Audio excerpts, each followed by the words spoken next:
প্রিয় দেশবাসী, আপনাদের সাথে একটা বিশেষ সংবাদ তাৎক্ষণিকভাবে শেয়ার করার প্রয়োজন অনুভব করছি।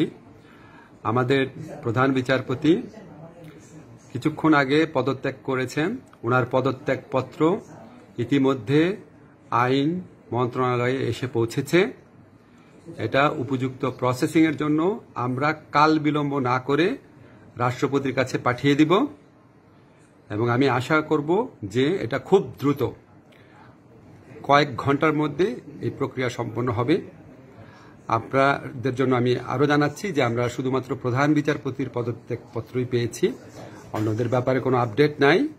আপনারা সবাই শান্ত থাকবেন, দেশের সম্পদ নষ্ট করবেন না, সবাই শান্ত থাকবেন। ধন্যবাদ।